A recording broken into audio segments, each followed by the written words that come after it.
عن الحسن قال: كان رجل، اسمعوا لهذه القصة، اسمعوا لها جيدا. قال: كان رجل من أصحاب النبي صلى الله عليه وسلم من الأنصار يكنى بأبي معلق، وكان تاجرا يتجر بماله وبمال غيره، يضرب به في الآفاق، وكان ناسكا ورعا. فخرج مرة فلقيه لص مقنع بالسلاح. قال له ذلك اللص: ضع ما معك فإني قاتلك. قال: ما تريد من دمي؟ خذ المال. قال: أما المال فهو لي ولا أريد إلا دمك. قال: إذن اتركني أصلي 4 ركعات، إنها الصلاة يا عباد الله.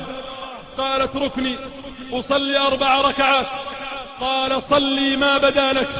يقول: ثم صلى 4 ركعات، فكان من دعائه في آخر سجوده أنه قال: يا ودود يا ودود يا ذا العرش المجيد، يا فعال لما تريد، أسألك بعزك الذي لا يرام، وبملكك الذي لا يضام، وبنورك الذي ملأ أركان عرشك، أن تكفيني شر هذا اللص. يا مغيث أغثني، يا مغيث أغثني، يا مغيث أغثني. فإذا هو بفارس قد أقبل بيده حربة، قد وضعها بين أذني فرسه، فلما بصر به اللص أقبل نحوه فطعنه فقتله، ثم أقبل إلي قال لي: قم. فيقول: قمت. فقلت: من أنت بأبي وأمي؟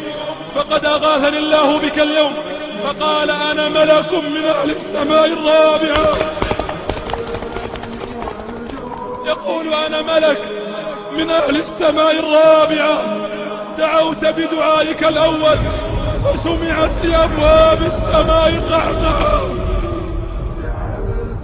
لا إله إلا الله.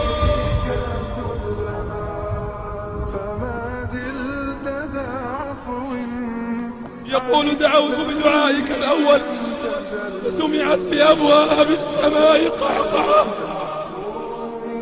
ثم دعوت بدعائك الثاني فسمعت لأهل السماء ضجة، ثم دعوت بدعائك الثالث فقيل لي: دعاء مكروب، وسألت الله أن يوليني قتله. اسمعوا يا أهل الحاجات، اسمع يا مكروب، اسمع يا مهموم، اسمع يا مظلوم. قال الحسن: فمن توضأ وصلى 4 ركعات ودعا بهذا الدعاء استجيب له، مكروبا كان أو غير مكروب. سبحان من إذا دعاه الغريق نجاه، ومن إذا دعاه الغائب رده، وإذا دعاه المبتلى عافاه، وإذا دعاه المظلوم نصره، وإذا دعاه الضال هداه، والمريض إذا دعاه شفاه، والمكروب إذا دعاه فرج عنه ما أتاه.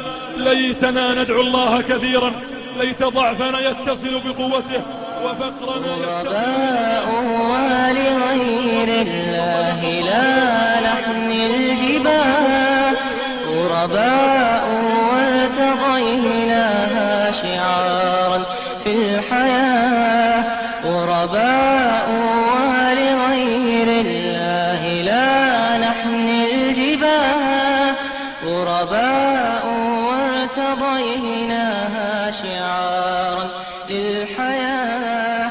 إن تسل عنا فإنا لا نبالي بالطغاة، نحن جند الله.